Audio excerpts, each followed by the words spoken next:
Oh yes. Gloire à Dieu. Prions pour la parole. Seigneur, nous sommes bénis, nous sommes honorés. Nous te rendons gloire, Saint-Esprit. Prends le contrôle et bénis-nous au nom de Jésus. Amen. Alors, ce matin, je vais parler des ennemis qui annulent et réduisent à néant nos sacrifices. Amen. Dis à ton voisin, les ennemis qui annulent et qui réduisent à néant nos sacrifices pour Dieu. Deux textes de base, Actes des Apôtres 1, 3 à 8. Actes des Apôtres 1, 3 à 8.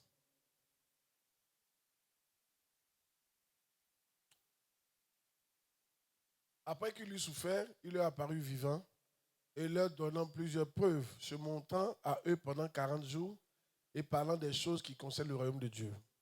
Donc, il parlait des choses qui concernent le royaume de Dieu. C'est Jésus après sa résurrection. Comme il se trouvait avec eux, il leur recommanda de ne pas s'éloigner de Jérusalem, mais d'attendre ce que le Père avait promis. Ce que je vous ai annoncé, leur dit-il. Car Jean a baptisé d'eau, mais vous, dans peu de jours, vous serez baptisés du Saint-Esprit. Alors les apôtres réunis lui demandèrent, Seigneur, est-ce en ce temps que tu rétabliras le royaume d'Israël? Vous voyez la question qu'il pose? Il leur répondit, ce n'est pas à vous de connaître les temps ou les moments que le Père a fixé sa propre autorité. Mais vous recevrez une puissance, le Saint-Esprit survenant sur vous, et vous serez mes témoins à Jérusalem, dans toute la Judée, dans la Samarie, jusqu'aux extrémités de la terre. Amen. Alors, vous savez, nous sommes une église de sacrifice, une église de prédicateurs, une église de serviteurs de Dieu. Nous, on prêche, on fait la caso. Après, on a des leaders de fraternité, on a des bergers, on a des pasteurs. On essaie de faire tout pour que chacun prêche la parole de Dieu. On fait beaucoup de sacrifices. Dans notre argent, dans nos dîmes, dans notre temps, dans notre énergie. Tout ça sont des sacrifices. Mais il faut que tu saches que tes sacrifices peuvent être réduits à néant.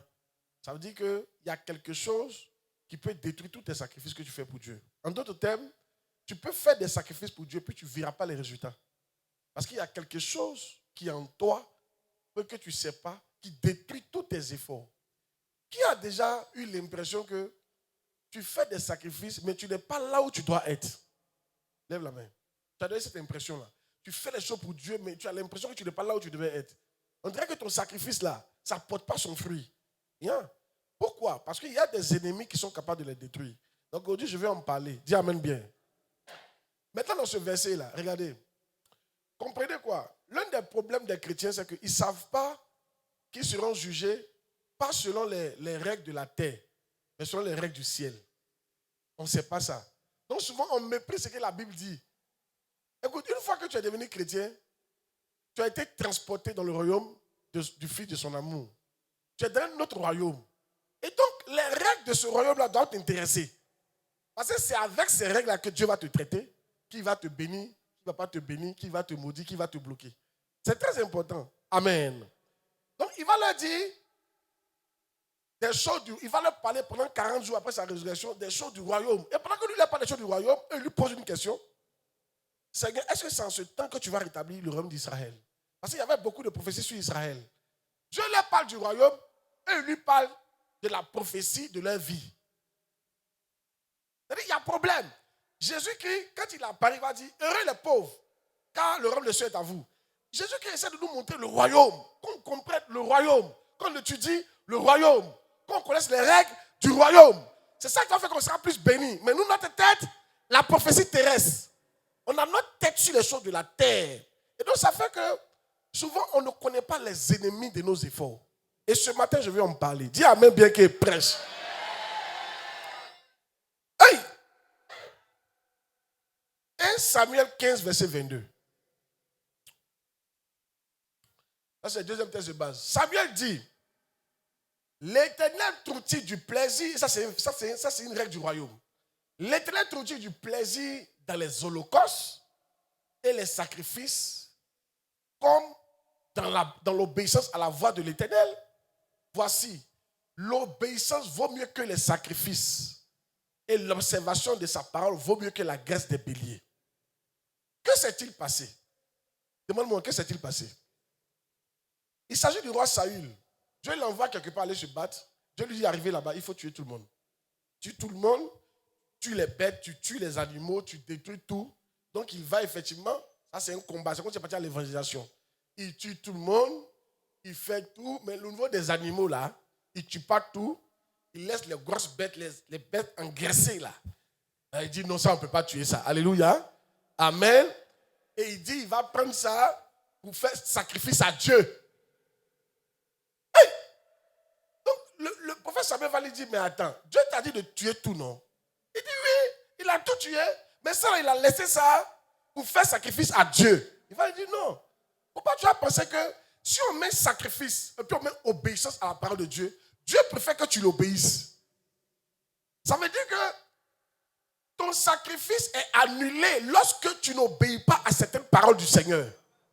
Quel que soit le sacrifice que tu feras, quand tu désobéis à certaines paroles du Seigneur, ça annule le sacrifice totalement. Oui, tu as fait ton sacrifice, mais tu n'auras aucune bénédiction. La vérité, c'est que dans ce verset-là, la suite, il a perdu son héritage. Sur place là, Dieu lui a dit, je te retire la royauté. Pourtant, il a fait un sacrifice. Comment on peut faire un holocauste à Dieu, des grosses bêtes, et puis on perd sa royauté? Tu as vu? Comment tu peux faire beaucoup de sacrifices pour Dieu, mais c'est le contraire que tu vois? Parce qu'il y a un élément dont tu ne tiens pas compte, qui annule ton sacrifice. Ça rend ton sacrifice bizarre. Ça rend ton sacrifice vilain. Ça rend ton sacrifice non recevable. Ça énerve même Dieu. Dieu a été énervé. Il envoie les moutons, puis Dieu dit, tu n'es plus roi. Aïe! Non, tu n'es plus roi. Mais c'est pourquoi je suis plus roi. Mais il t'a envoyé les moutons, tu n'es plus roi. Parce que toi, ta tête, tu penses que c'est ton sacrifice seulement. Et tu me désobéis. Ce n'est pas tes sacrifices seulement qui ont te fait. D'ailleurs, même, les sacrifices, c'est pas été donné. Souvent, on a des pensées. Non, tout n'est pas. Écoutez-moi très bien.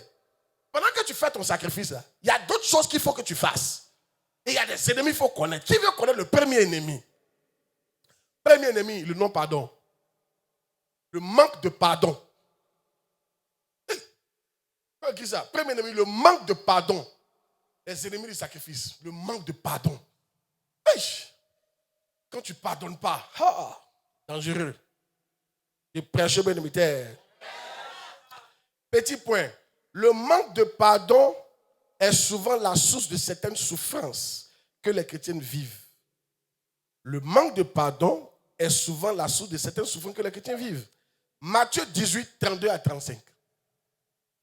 Aujourd'hui, on parlait du manque de pardon seulement. C'est un ennemi. Je vais prendre ce seul ennemi aujourd'hui. La prochaine fois, on va attaquer d'autres ennemis. Regardez. Alors le maître fit appeler ce serviteur et lui dit, méchant serviteur, je t'avais remis en entier ta dette parce que tu m'en avais supplié. Ne devais-tu pas aussi avoir pitié de ton compagnon comme j'ai eu pitié de toi? Et son maître, irrité, le livra au bourreau jusqu'à ce qu'il lui payait tout ce qu'il devait. Le bourreau, c'est qui? C'est ainsi que mon Père Céleste vous traitera si chacun de vous ne pardonne à son frère de tout son cœur. Qu'est-ce qui s'est passé? Voici un monsieur, il devait à Dieu. Il devait, quand on a calculé, après on voit le verset, ça faisait 19 milliards de dollars. 19 milliards de dollars, ça fait autour de 9, on va dire 10 000 milliards de francs CFA. Ça peut faire budget de la Côte d'Ivoire. 10 000 milliards de francs CFA. Lui, il devait. Et il n'avait pas l'argent pour payer. Il a demandé pardon. Et Dieu lui a dit, je te remets ta dette. Dès qu'il est quitté là, il a croisé son camarade. Il lui devait 100 000. Il a attrapé le monsieur. Tu as payé mes 100 000.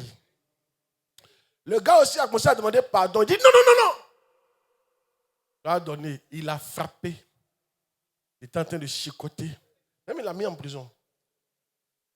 Les gens ont appris ça. Ils sont partis dire à Dieu. Dieu a dit, ramenez-le ici. Et toi, moi, je te pardonne. Et à ton tour, tu ne peux pas pardonner. Alors Dieu le livre au bourreau. Le bourreau, c'est qui? Le bourreau, si tu ne connais pas le bourreau, c'est lui qui te fait souffrir. Alléluia. Le bourreau, par définition, amen. Un bourreau, c'est qui? On va dans le dictionnaire. Un bourreau, c'est une personne qui est chargée de t'infliger la peine prononcée par le tribunal.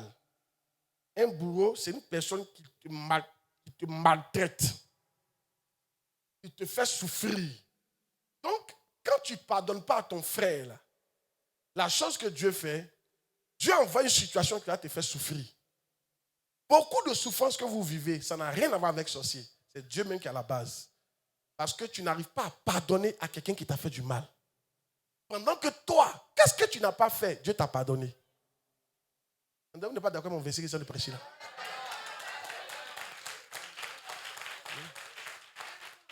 Yeah. Fais tous les sacrifices que tu veux. Si tu ne pardonnes pas à ton frère, il y a un bourreau à qui on te livrera. Tu dois pardonner. Tu ne pardonnes pas pour lui faire du bien, tu pardonnes pour toi. Il faut que tu comprennes ça. Et ça, c'est une règle du royaume que les chrétiens oublient. Tu ne seras pas jugé sur le royaume terrestre. Dans le royaume où on t'a envoyé, celui qui ne pardonne pas comme Dieu lui a pardonné sera traité méchamment. Un bourreau. Les souffrances vont commencer. Comment est-ce que tu fais beaucoup de sacrifices et puis tu as tant de souffrances dans ta vie? Regarde un peu. Est-ce que tu as pardonné à ce frère-là? Qui est ton frère? Luc chapitre 8, verset 21. La Bible dit, le frère, c'est celui qui écoute la parole de Dieu, qui la met en pratique. Il n'a pas dit, ton frère physique, c'est ton frère, mais ton frère chrétien aussi, c'est ton frère. Mais il répondit, ma mère et mes frères sont ceux qui écoutent la parole de Dieu, qui la mettent en pratique. N'oubliez pas, dans l'affaire de Dieu, il y a différentes phases. C'est pourquoi Jésus utilise le terme enfant, fils, serviteur, c'est différent. Quand tu nais de nouveau, tu es enfant. Un enfant, il a beaucoup de défauts. Donc, quelqu'un peut naître de nouveau, il est chrétien, mais il est colérique. Il est chrétien, c'est un enfant de Dieu, mais il est colérique. Parce que la chair le domine encore, mais il est chrétien. Ça ne veut pas dire qu'il est mauvais, alléluia. Il est chrétien, mais il n'est pas encore mature. Quelqu'un peut être chrétien et puis vivre dans la fornication. Il a des problèmes, il tombe souvent, quoi. Après, il va se relever. Ça peut arriver. Ça, c'est le code de la maturité. Dis amen bien. Donc, à ce stade-là, les frères vont beaucoup vous faire du mal. Tu ne peux pas être dans une communauté et puis on va te faire du mal. De quoi tu parles? C'est toi qui dois pardonner. Sinon, il y a un problème. Actuellement, à qui tu n'as pas pardonné? C'est ta source de ton problème qui est là. Dès qu'il n'a pas pardonné, dès que les souffrances ont commencé. Hey! Quel frère doit pardonner? Quelle soeur? Papa, maman, cousin, même ton pasteur, ta femme, surtout foyer, ton mari. Vous êtes calme.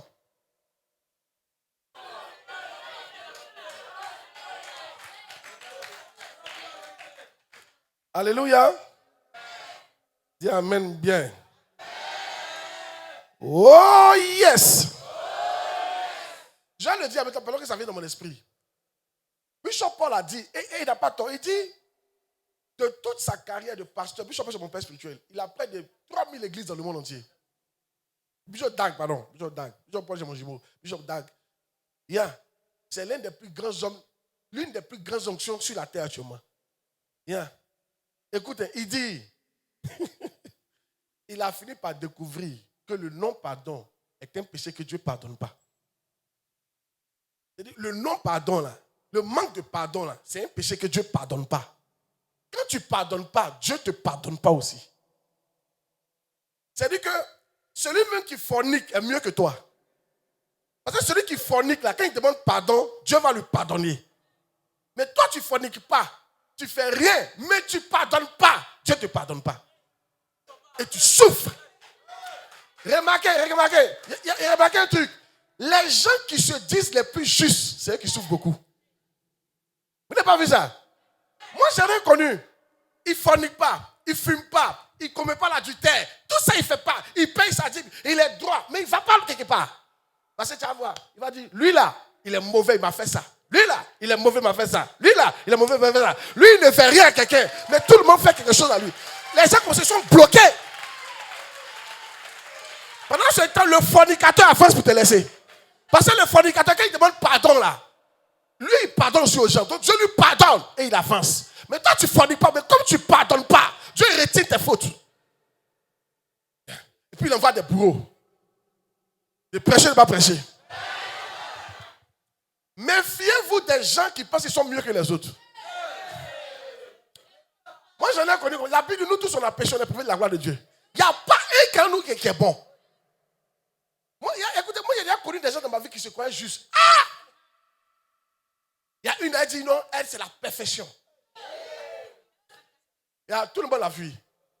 Si tu es autant parfaite que ça, il faut qu'on te fuit. Tu n'es pas parfaite. Il faut dire que tu as compliqué. Les gens qui disent qu'ils sont parfaits, ils sont compliqués. Ils ne pardonnent pas. Ils sont compliqués.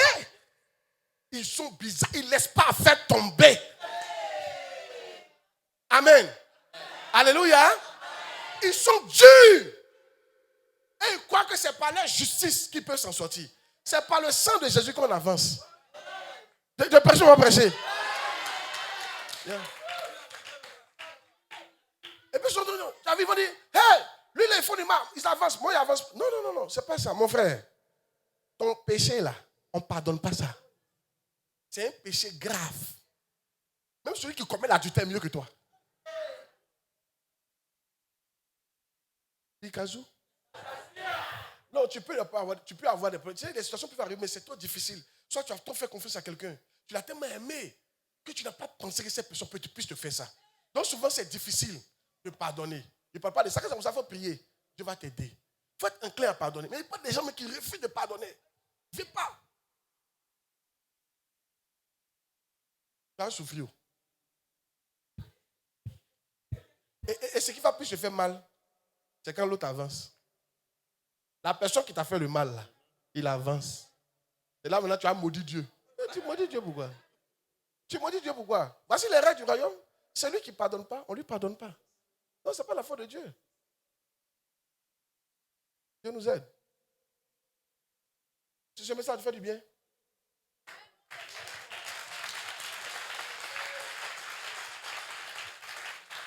Oh yes!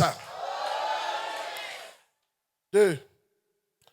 Le manque de pardon élimine tes offrandes. Attends là-bas, bon? 8. Le manque d'offrandes élimine, le manque de pardon élimine tes offrandes. Matthieu 5, 23 à 24. Matthieu 5, 23 à 24. Hey! Si donc tu présentes ton offrande à l'autel et que là tu te souviens que ton frère a quelque chose contre toi, laisse là ton offrande. Il ne faut pas faire. Devant l'autel. Il ne faut pas partir sur ça. Laisse ça devant l'autel. Elle dit, tu peux donner. C'est bon. Alléluia. On va te réconcilier. Et va, c'est un point important. Alléluia. Et va d'abord te réconcilier avec ton frère. Puis, viens présenter ton offrande. Qu'est-ce qu'il va te faire comprendre?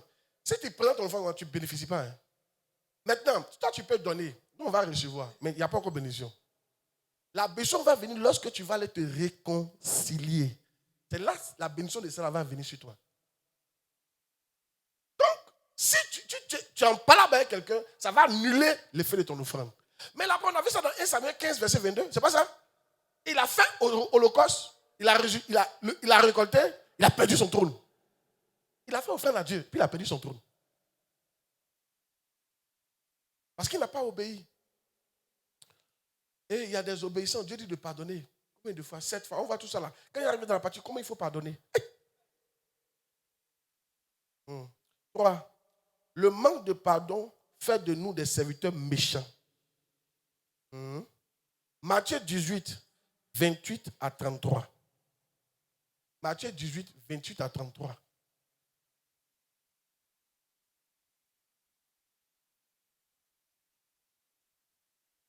Après qu'il fut sorti, ce serviteur rencontra un de ses compagnons qui lui devait 100 deniers. Il le saisit, l'étranglait en disant, paye ce que tu me dois. 100 deniers, ça il est converti là, autour de 100 000. Son compagnon se jeta à terre, le supplia en disant, aie patience envers moi, je te paierai. Mais l'autre ne voulut pas et il alla le jeter en prison jusqu'à ce qu'il lui payait ce qu'il devait. Ses compagnons, ayant vu ce qui était arrivé, furent profondément attristés.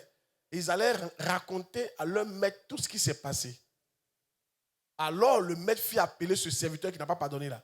Et il lui dit, méchant serviteur. Tu avais remis en entier ta dette. Pourquoi? Donc le mot c'est quoi? Méchant.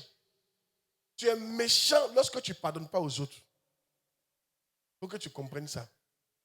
Il y en a qui pensent qu'ils sont bien.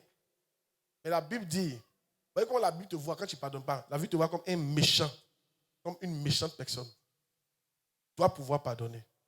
Dis amen bien. Alléluia. Oh yes.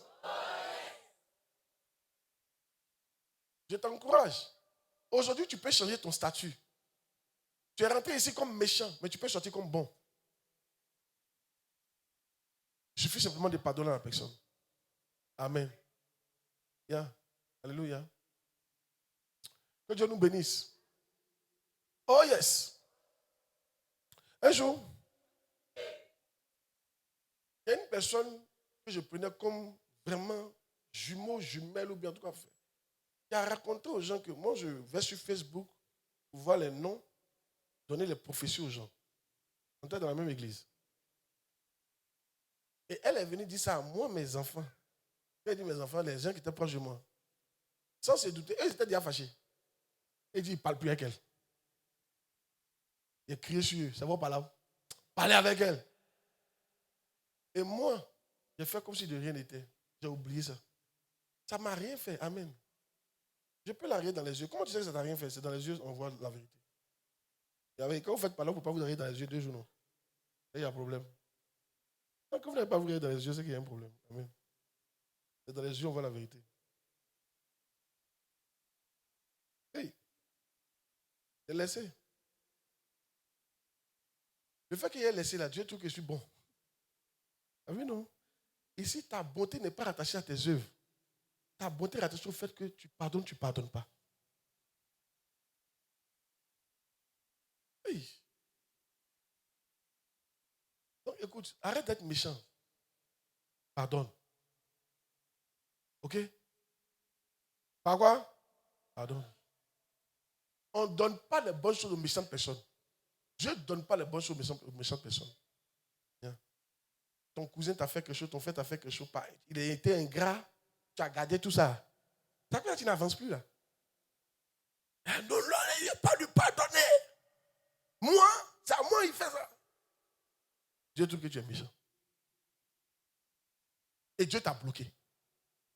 C'est pour ça tes sacrifices là, tu ne sens pas.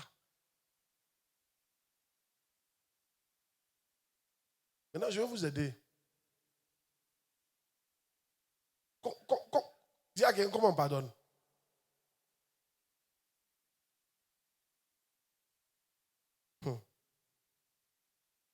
Hey!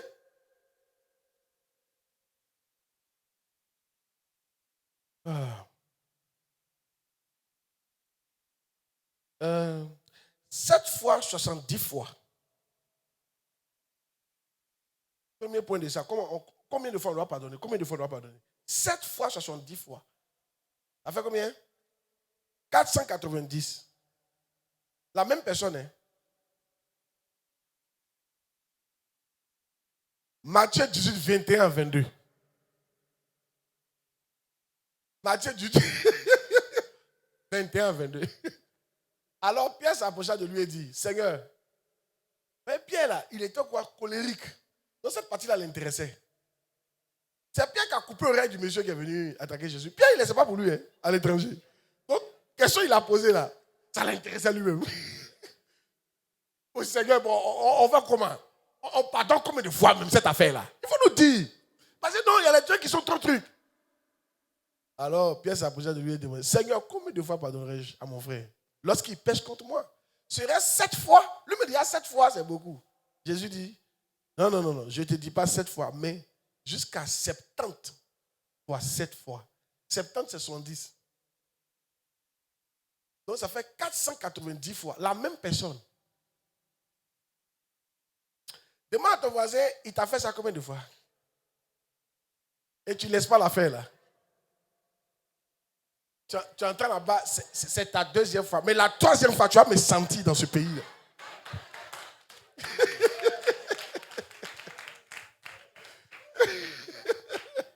Première, tu as fait, j'ai laissé. Deuxième, tu as fait, j'ai laissé. Troisième fois, là, tu vas me sentir dans ce pays-là. Amen. Non, c'est pas ce que la Bible dit. La Bible dit 490 fois. Tant qu'il vient demander pardon, il faut pardonner. Oh yes! Amen! Tu as vu que tu es loin, non? Toi, il y a deux fois des choses. Hey! Yeah. J'étais en train de leur expliquer que souvent, ce qui fait que vous n'arrivez pas à pardonner, souvent, c'est les circonstances qui font ça. C'est les circonstances. C'est de vous avez une idée arrêtée de la personne. C'est ça qui fait que la moindre étincelle, c'est parti. Regarde, si tu crois que la responsable des huissiers, là, elle n'aime pas ton affaire, ou bien toi-même tu n'aimes pas sa tête, pendant que tu es en train de dormir, quand tu es en train de prêcher, puis tu dors, si elle t'a touché une fois, tu ne vas pas parler. Au moins tu es dormi, elle vient encore, elle te touche. Déjà, tu es énervé. En tout cas, quand elle va essayer, toi, elle va dire, il y a quoi? Il y a quoi? Pourtant, alléluia, elle te fait du bien. Tu dors. Elle veut que tu écoutes la parole. Elle va t'échanger. Mais pourquoi tu es énervé? Mais toi-même avant, là, alléluia. C'est un riz couché, en fait. De prêcher ou de ne pas prêcher? Yeah. Et je vais vous aider à ne pas avoir des riz couchés. C'est pour ça qu'il ne faut pas avoir riz couché. Il faut tout manger. N'ayez pas de riz couché. Amen. Alléluia. Non, souvent, il y a des accusations bizarres dans l'église. Un jour, on était de l'autre côté là-bas. Et puis, mon pasteur, il y a un de mes pasteurs, et puis sa fiancée. Sa fiancée chantait de groupe musical. Les gars viennent me voir. Oh, papa, non, il faut qu'on te parle. Là, il m'a dit, je dois te parler. Hein. Il a dit, il y a la manière quand tu me dis, il y a ça qu'il y a un problème. Il dit, oui, il y a quoi, mon fils? Il dit, non. Sa femme dit, non. Ah! Oscar n'est pas bien. Nous, on l'aime, mais sa fiancée dit, quand il chante là, comment il chante, il coupe le micro. Je ne sais pas ce que lui a fait. Et puis, il ne joue pas bien le piano. Mais quand lui-même, il chante là, papa, il faut le voir appuyer. Il a appuyé au ciel. Mais ça, c'est quelle accusation, ça encore? Qui est dans l'église. De prêcher, va prêcher. Il a dit, non, vous soupçonnez le mal. Et la Bible dit, l'amour ne soupçonne pas le mal. C'est l'un des trucs qui vous fatigue, vous soupçonnez trop le mal. Est-ce que vous savez qu'un vrai leader ne peut pas accepter les accusations simplement comme ça? Ça va sur la base de 2 témoins au moins. On dit même d'abord recevoir là. C'est-à-dire pourquoi tu considères une affaire pour que 2 personnes différentes viennent te dire la même chose. Mais nous là, le premier qui a dit, les gens disent, ah lui il est contre moi. C'est tellement facile de briser tes amitiés. C'est tellement facile de te séparer tes aides de destinée. Il y a des femmes, mais c'est tellement facile de faire sortir ton foyer. Il suffit qu'une jeune soeur vienne dire à ton mari, il m'a dragué, c'est fini. C'est fini. Il suffit que quelqu'un vienne te dire, il a vu ton mari te trompe, c'est fini. Une seule personne. Pour toi, c'est suffisant. Tu n'es pas spirituel. La Bible dit sur la base de 2. C'est là que la vérité est établie. Avant même de recevoir 2 personnes. Et puis, ce n'est pas lui qui a dit à l'autre, hein, ils ne se connaissent pas. Et puis chacun a la même chose. Tu commences à considérer ça maintenant. Toi là, disons-nous la vérité. Ce que tu as contre le frère là, c'est une seule personne qui t'a dit ça. Ah, fais attention à telle personne. Moi, il t'aime, on va ce qu'il a dit de toi. Déjà, c'est suffisant. Tu as gardé ça dans ton cœur. Une seule personne. Tu n'es pas spirituel. Et tu ne peux pas aller loin. Parce qu'un leader se comprend comme ça. Tes personnes ne vont pas prêcher. On décide d'ignorer ce que la Bible dit. Et puis on fait à notre tête. Ça ne marche pas comme ça. Hey! Un jour, il y a même les pasteurs qui ne sont pas trucs. Quoi? Les pasteurs quoi? Souvent, c'est nous les pasteurs, on a un problème. Ça arrive. Mais il n'y a pas prêché ça aujourd'hui. Mais écoutez, il y a des pasteurs, quand on fait une réunion comme ça, là, on dirait à Sec Africa. Chacun a son clan. Ils vont se dire des trucs. Non, parce que vous savez pourquoi je parle de ça? Tu peux servir Dieu puis perdre ton âme.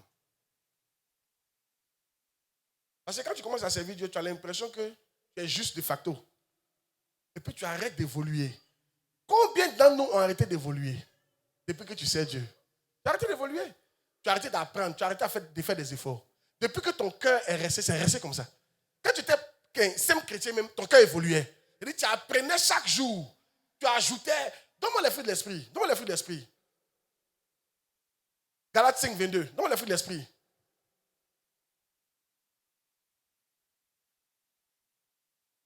Les qui sont différents ici, ils sont passés d'autres choses. Chef, ça peut venir?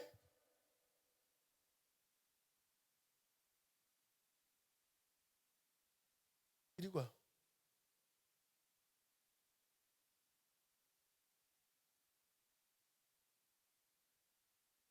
Mais le fruit de l'esprit, tu veux ici, il n'a pas dit les fruits, il y a un seul fruit.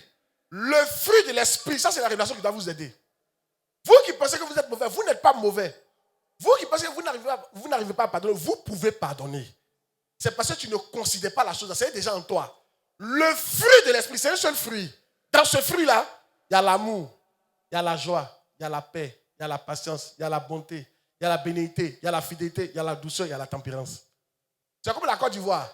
C'est comme la Côte d'Ivoire. Quand on dit la Côte d'Ivoire, là, il y a Abidjan, il y a les départements. Tout est déjà là. Tu ne vas pas aller chercher Abidjan. Ça dépend de qui tu veux développer. Donc, le jour où tu as accepté Jésus, là, quand l'Esprit est venu sur toi, il est venu à ce fruit-là. Tout est là. C'est un ensemble. Tout est déjà là. Maintenant, c'est à toi de développer ça. La tempérance. Est-ce que depuis que tu es chrétien, depuis que tu sais Dieu, tu as arrêté de travailler ta tempérance. Tu as arrêté de travailler ta maîtrise de soi. Tu as arrêté de travailler ton amour. Maintenant, tu penses que tu es arrivé. Parce que tu fais un acaso. Parce que tu pries. Parce que tu gênes. Parce que tu fais l'œuvre de Dieu. Tu as arrêté d'évoluer. Et tu es devenu bizarre. Tu es somewhere.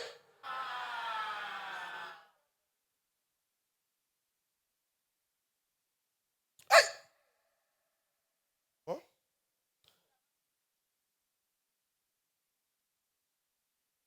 Hey!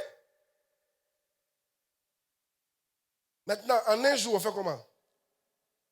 En un jour, combien de fois on doit pardonner? On doit pardonner 7 fois en un jour. Luc 17, 4. Luc 17, 4. Surtout quand ça arrive facilement. Moi, il fut un temps où j'avais arrêté d'évoluer, de développer mon cœur. Puis Dieu m'a rappelé. Il dit, regarde, tu as arrêté de développer ton cœur. Tu dois continuer à développer ton cœur. C'est-à-dire les fruits de l'esprit doivent continuer à grandir dans ta vie. Pas parce que tu es serviteur de Dieu, tu as gâté ton âme. Oui. Mais ça. Et s'il a péché contre toi 7 fois dans un jour, et que 7 fois il revienne à toi disant, je me répands, tu lui pardonneras. Donc en une journée, quelqu'un doit te fatiguer 7 fois, il faut pardonner. Je ne sais pas si tu vois.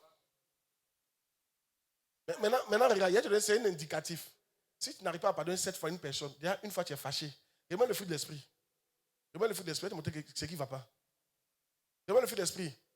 Remets le fruit de l'esprit. Galates 5, verset 22. Je vais vous montrer quelque chose. Le fruit de l'esprit, là, ce n'est pas pour réciter. Galates 5, verset 22. Regardez. D'abord, mais dans l'amour, il y a beaucoup de choses. Amen. Amen. Quand tu n'arrives pas à pardonner, là, voilà ce que tu es en train de perdre. Quand tu n'arrives plus à te maîtriser, ta tempérance, tu n'arrives plus à te maîtriser. Ta tempérance a un problème. Donc, c'est un indicatif pour te dire qu'est-ce qui ne va pas dans ton corps spirituel. C'est comme maladie. Quand tu vas à l'hôpital, là, c'est des carences. On dit, si tu as telle maladie, il te manque du glucose. Et puis, un complexe glucose dans ton corps. Quand tu prends le glucose, tu es guéri. Mais quand quelque chose manque, ça crée maladie. Quand ta tempérance ne va pas là, tu vas ressentir ça. Quelqu'un va te taper, tu n'arrives pas à te maîtriser. Quand tu as fini de faire les dégâts là, qu'est-ce que tu fais? Tu viens prier pour ta tempérance. Seigneur, la tempérance ne va pas bien. Oh Seigneur, aide-moi. Remets la tempérance. L'entrée est partie. Donne-moi des médicaments de tempérance. Seigneur, oh aide-moi. Ma tempérance. Voilà comment un chrétien doit se comporter. Amen. Maintenant, mais l'amour. Dans l'amour, L'amour, là, ça c'est vague. Il y a une définition pour l'amour. Donc, 1 Corinthiens chapitre 13, à partir du verset 4. Tu es béni par le message. 1 Corinthiens 13, verset 4. Je suis en train de vous expliquer, quand ça arrive là, comment il faut se comporter. On ne va pas partir comme ça. Non, non, non. Les fruits d'esprit sont importants. 1 Corinthiens chapitre 13, à partir du verset 4. Maintenant donc, la charité. Ici, on met la charité, mais dans la version d'Abi, c'est l'amour. Laisse cette version. Elle est patiente. Quand tu commences à manquer de patience envers les gens, ça veut dire que ton amour est en train de prendre un coup. Là, on dit, Seigneur, je prie que la patience revienne. Ça t'est devenu bizarre. Allons-y, continue. Elle est pleine de bonté. Tu arrêtes d'être bon. Ton amour est en train de toucher. La charité n'est point envieuse. La charité ne se vante point. Ne sent point d'orgueil. Continue.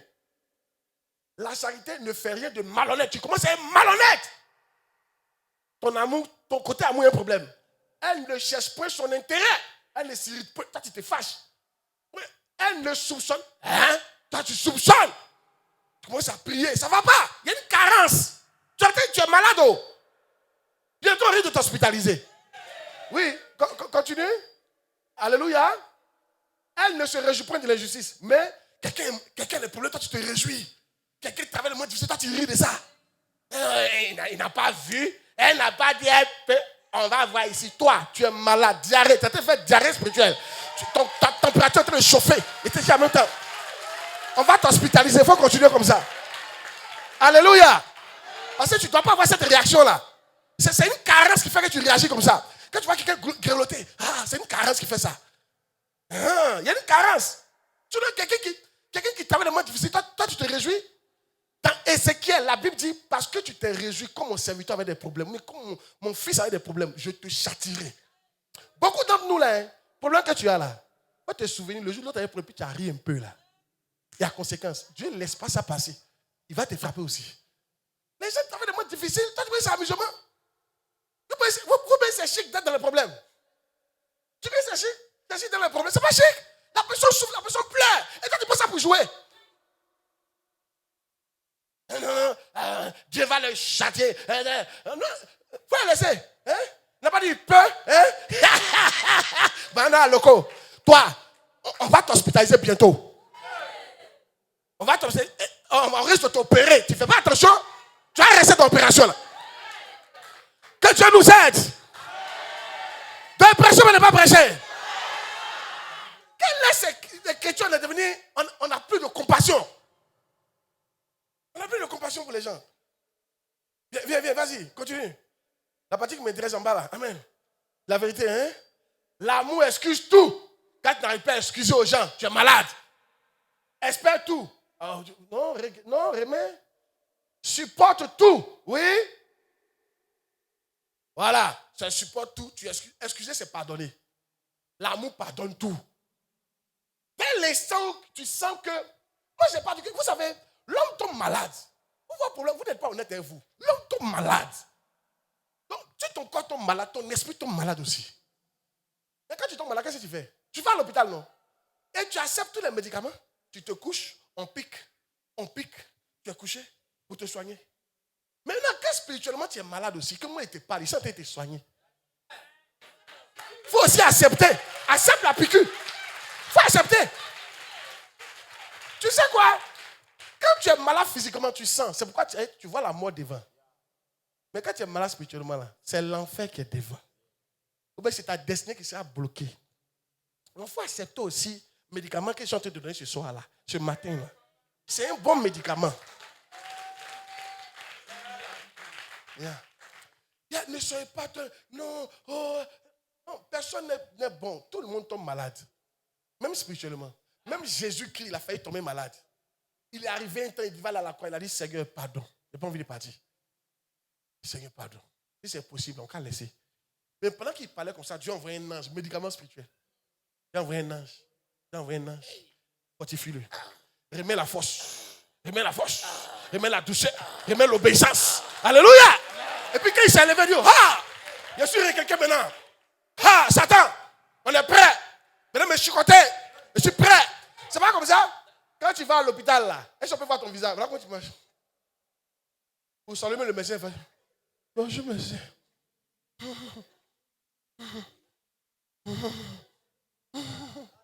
À manger.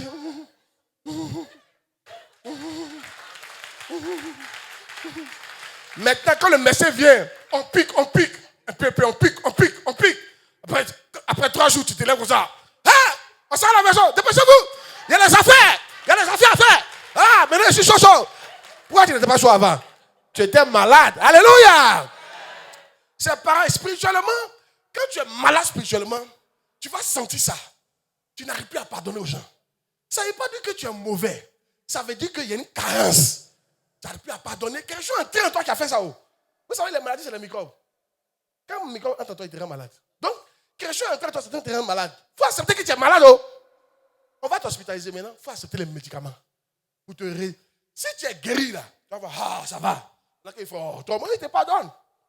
Il a retrouvé la joie. Il a retrouvé la joie. Le frère que tu ne peux pas regarder dans les yeux, maintenant tu regardes dans les yeux. Ah, tu as vu le frère? Toi, la fois que tu as fait là, ça m'a fait mal. Mais tapons-les. Tu es là toujours, quand on passe. Tu n'aimes pas le maudit comme ça. Tu suis si fier.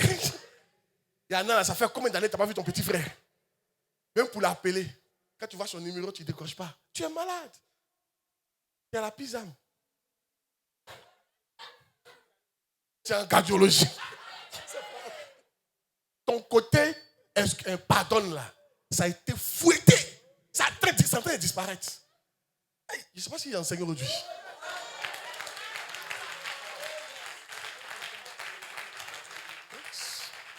Amen. Moi, en tout cas, je dis aux gens, ne soupçonne pas le mal. Je dis, papa, toi là, tu es naïf. Dieu aime les gens qui sont naïfs. Moi, je ne soupçonne pas le mal. Comment faire? Beaucoup de gens, Dieu me dit après. Souvent, tu fais, il te pardonne, mais tu as récolté ça devant. Mais il ne rentre pas dans cette maladie-là. Il soupçonné. Mais Dieu me parle tout le temps. Dis amen bien. Maintenant, rapidement. Quelle méthode pour pardonner et se réconcilier? Quelle est la méthode? Hey! C'est ça qu'on a pris un peu de temps, désolé. Il faut que vous soignez un peu.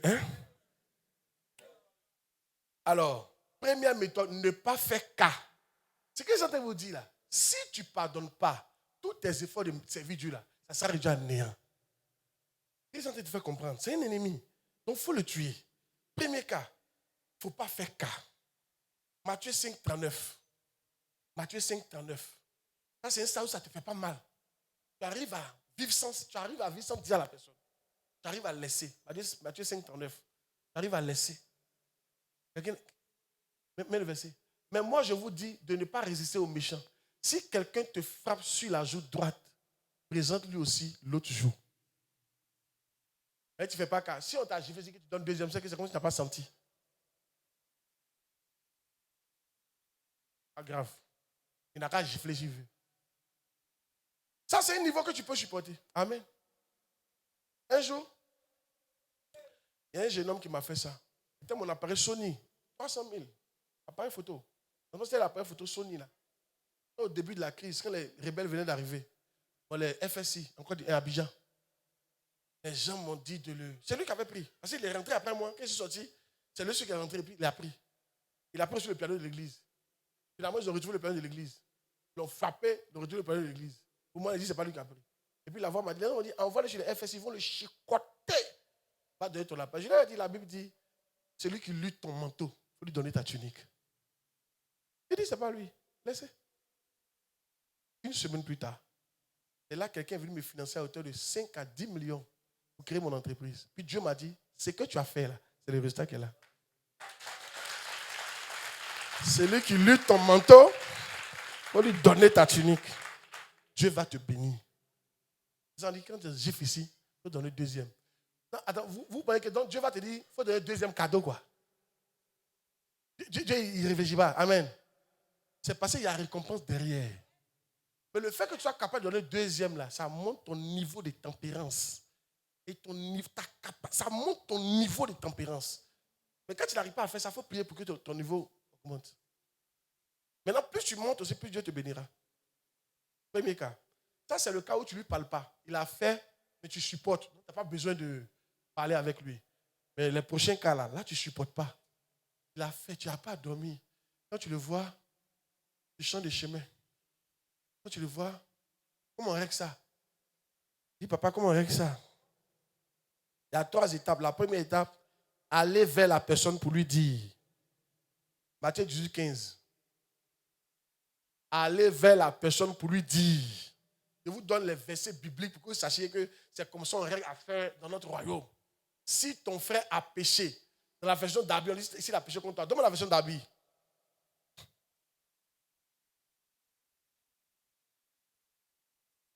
Voilà. Si ton frère a péché contre toi, regardez, va reprendre-le en toi et lui seul. Vous êtes 2. Pas avec. Non. On ne fait pas ça à 3. Vous savez, n'attendez pas que je vienne régler vos problèmes. Ça ne commence pas comme ça. D'abord que ça a commencé là, toi tu dois aller le voir. C'est comme ça qu'on règle le problème. Parce que quand tu viens me voir pour aller le voir là, si c'est faux, tu viens de l'exposer. Lui, il va prendre ça mal. Parce que c'est comme si tu es parti dire quelque chose. On va le voir mal maintenant. Quelque chose qu'on pourrait régler ça entre nous. Tu es parti dire, comment maintenant mon pasteur va me voir? Ça le rend bizarre lui-même. Ce n'est pas la méthode biblique. Souvent vous êtes là, vous ne voulez pas. Non, papa ne règle pas le problème. La Bible n'a pas dit de régler les problèmes. Ça dépend des problèmes. Même au temps de Moïse, ce n'est pas tous les problèmes qu'on voit devant Moïse. Il y a des problèmes qu'ils réglaient entre eux. Et souvent, moi, je pense que vous avez peur, quoi. Vous avez peur de vous. Amen. C'est vrai, oh. Au lieu d'aller régler entre vous, là, vous avez peur, tu as peur d'aller t'asseoir avec la personne pour lui parler. Mais tu préfères parler à d'autres personnes. Comment tu es, hein? Pour parler à d'autres, tu es premier. Là, tu n'as pas. Hein?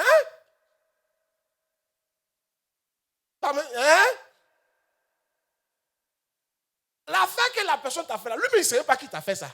Mais 10 personnes autour savent qui t'a fait ça. Et lui, il est assis là. Lui, il ne sait pas ce que lui, il a fait. Mais tous ceux qui sont derrière là savent. Et puis que je Amen. C'est pas comme si on règle le problème. Dis amen bien. Prends ton courage. Ça, c'est ça qu'on appelle l'amour. Va lui dire, mon frère.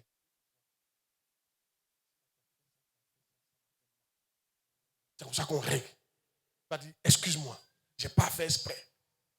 C'est réglé comme ça. Un jour, le responsable des huissiers de notre église, quand je vais le trouver là, il était un doyen. Il a eu à faire quelque chose que je n'ai pas aimé. J'ai appris ça. Ah, mais t'étais chez lui. Comment? C'est ce que la Bible dit. Comment? Oh, je me dis, c'est qui? C'est le frère Claude. Ah, frère Claude, entre. On va nouvelle. Rien de grave, reste. En tout cas, je ne suis pas content. Non. C'est que telle personne a dit que tu te dis que moi, il dit. Je suis là pour voir si c'est vrai ou pas. Je ne suis pas content si tu as dit ça. Il m'a regardé. Il m'a dit vraiment, désolé. Pas ce que je voulais dire. Tac. Et puis on a réglé. C'est fini. Il n'a plus jamais parlé de moi encore. Ils sont dit à respect. Quand on se respecte. Un jour, un pasteur que moi, il me mettait dans ma voiture, on voit à l'église. Au moins, il devait marier votre maman là. Lui, il sent dire à votre maman que moi, je suis un faux type. C'est un mec qui est venu me dire, hein. Je crois qu'il a envoyé un prophète pour que le prophète va prophétiser que moi, je ne suis pas son mari. Le prophète est venu prophétiser, ainsi parle l'Éternel. Pasteur Claude n'est pas ton mari. Tu dois marier un blanc, un riche. Lui, là, c'est un faux type, il va gâter ta vie. C'est un mec qui m'explique tout ça. Et puis, il marche à lui. Il est parti dire, ah, tu le vois comme ça là. Il sort toutes les filles de l'église. C'est un faux type, hein? Il sort toutes les filles de l'église. Il regrette à l'hôtel. Il dit, en tout cas, les gens pensent parce qu'ils font, tout le monde fait. Mais s'il y a une seule fille qui est draguée dans l'église, lève la main, que Dieu me frappe. Il n'était pas de coucher, même juste dragué. Ça a été réglé. Tu te souviens, non? Mais maintenant, pour lui là, je le regardais, ça ne me disait pas grand chose, mais il fallait que lui parle. Il attendait le bon moment. Mais il n'y a rien contre lui, honnêtement. C'est à ma dot. Je ne sais pas, tu le vois, 2 semaines. Je viens t'inviter à la dot, tout ça, là, 2 semaines. Je dis, puis, vraiment, il a passé sa tête. Il dit, il faut m'excuser. Hein. Il n'est pas dit que tu sois les gens. Hein. Moi, il n'est pas dit que je suis contre ton foyer. Hein. Je dis, mais c'est moi qui ai demandé tout ça. Il dit, non, il faut le laisser. Viens à la dot. Puis il a dit, non, on ne fait pas. Il a dit, on ne fait pas ça. C'est réglé. Respect.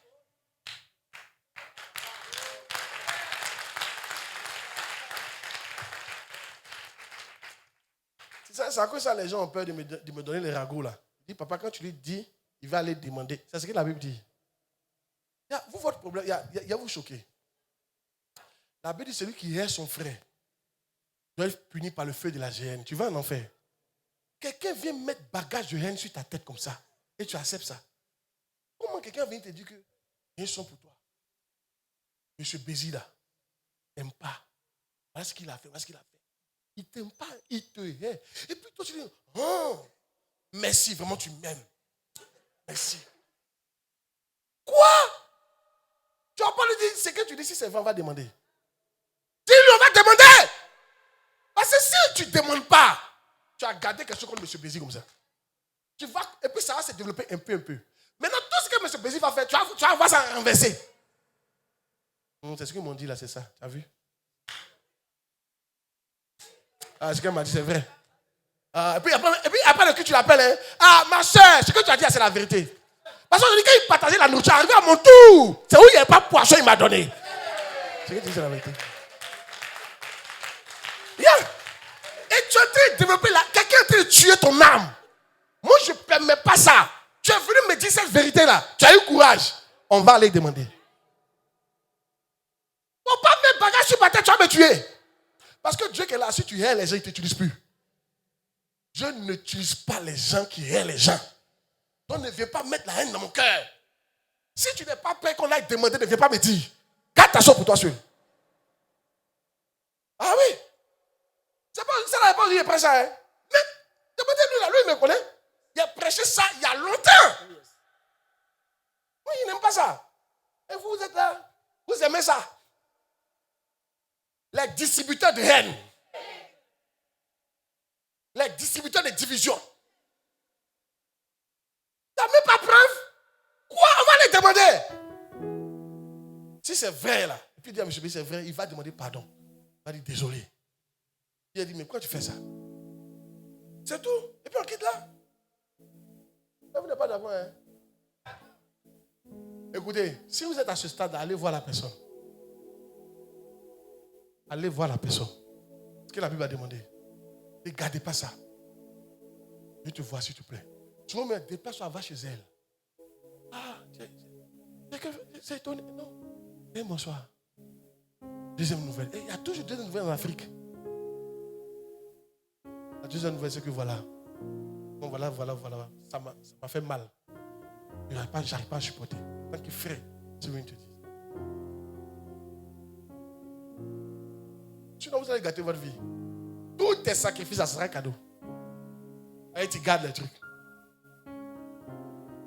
Premier, va le voir. Deuxième, la Bible dit, si tu es parti le voir, qui n'a pas changé, il faut prendre 2 personnes pour aller le voir encore. Comment le verset? Je finis par là. Matthieu 18, 16. C'est trop facile de dire que les pasteurs ont réglé. Hein? Il faut gérer. Si c'est gâté, on va. Non, c'est que c'est gâté qu'on intervient.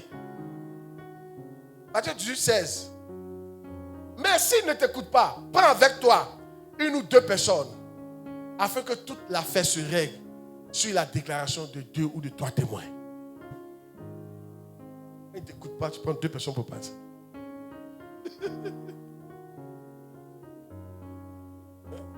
Vous êtes un chrétien, non? Voilà ça.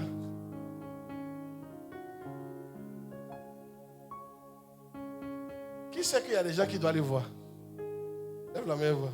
Et il y a des gens à qui tu dois aller voir. Lève la main, voir.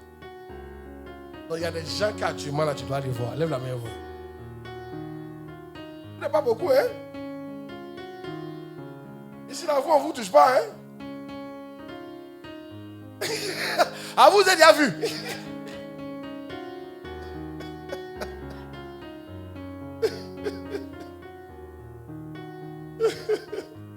Amen.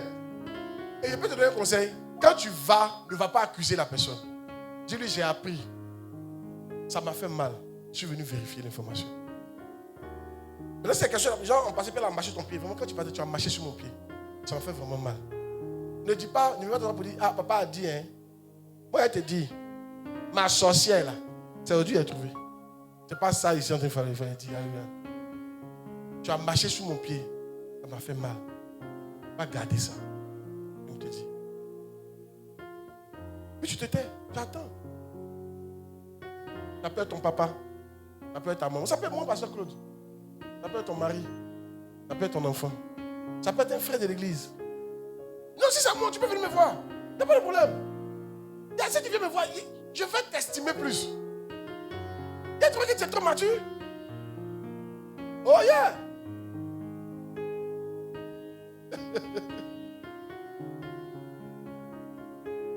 Ah oui, non. Maintenant, dernière position. Là, quand tu as vu les deux personnes qui ne veulent pas accepter, tu envoies ça devant le pasteur maintenant. Là, maintenant, nous, on vient régler. Si nous, on vient régler, acclame le Seigneur.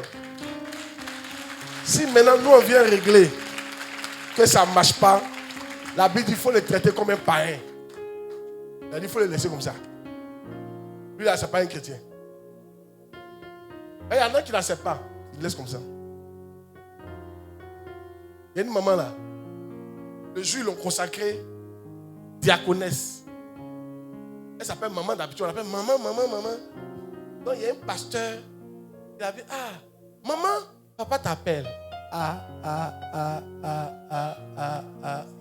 Elle dit, toi là, il te guette depuis. Comment le jour où on me consacre, diaconesse, tu ne m'appelles pas diaconesse et tu m'appelles maman. Toi. Donc tu ne voulais pas qu'on me consacre alors. On va régler ça devant papa. Elle est entrée dans le bureau. On ne voit pas tête, on ne voit pas que. La fille là demande pardon. Non!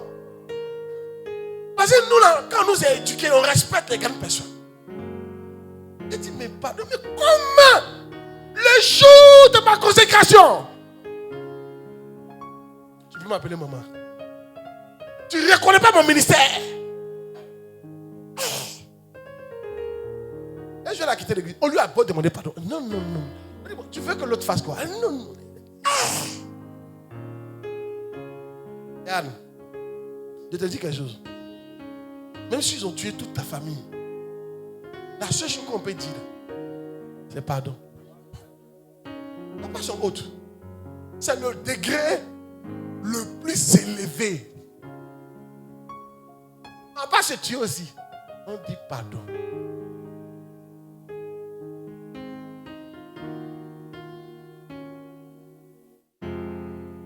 N'annulez pas vos sacrifices, s'il vous plaît.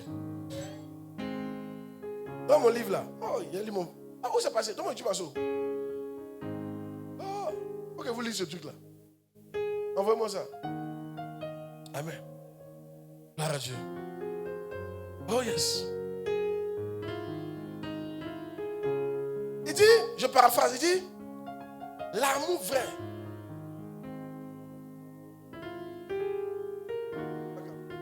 Amen. Il dit, lui, il est mort et puis il est parti au ciel. Il a vu les grands hommes de Dieu qui étaient loin de Dieu. Et il y a un qui lui a donné un conseil. Il dit, ça que je suis loin comme ça de Dieu, on m'a puni à cause du manque de pardon. Il y a mes églises dans tous les pays du monde. Mais il est mal fait. Il dit, l'amour vrai pardonne.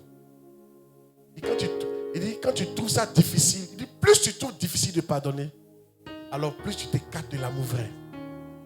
Et puis il dit, quand tu ne pardonnes pas, tu t'écartes certainement au fur et à mesure de la destinée que Dieu avait pour toi.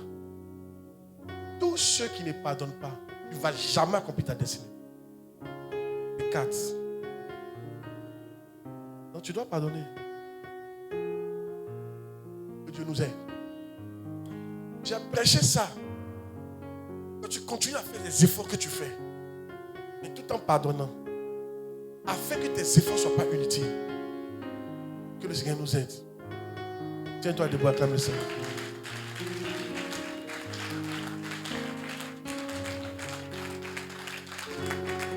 On dirait que vous n'avez pas mis mon message là. Dis Seigneur, aide-moi à pardonner. Dis Seigneur, telle personne, j'arrive pas à pardonner. Telle personne, j'arrive pas à pardonner. Aide-moi à pardonner. Prie le Seigneur.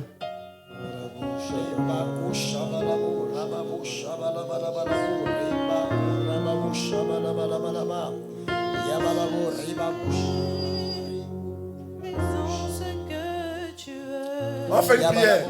Dis le nom de la personne. Dis Seigneur, j'arrive pas à pardonner à telle personne. Dis ça doucement quoi. Je lui pardonne. Commence à citer les gens à qui tu n'arrives pas à pardonner. Puis il faut commencer à les pardonner. Vas-y. Vas-y. Enfin, quand tu as dit ça, ça te fait très mal. C'est la preuve qu'il y avait un problème. Il faut pardonner. Qu'est-ce qu'on t'a fait? Ça peut éliminer tes sacrifices. Ça peut réduire à néant tes efforts. Ça peut réduire à néant ton ministère. Ça peut t'amener des souffrances, des bourreaux. Ça peut amener Dieu à ne pas te pardonner. Et Dieu dit qu'il ne pardonne pas celui qui ne pardonne pas. Que Dieu nous aide. Merci Seigneur. Je veux être comme toi. Je prie pour toi. Pendant que le message a été libéré, que le médicament qui t'aide à pardonner soit libéré dans ton esprit au nom de Jésus. Là où tu as été blessé, que Dieu te guérisse au nom de Jésus-Christ. Je prie, ce qui manque, la carence que tu as, que Dieu comble cette carence au nom de Jésus-Christ. Je te rends gloire, Seigneur, au nom de Jésus.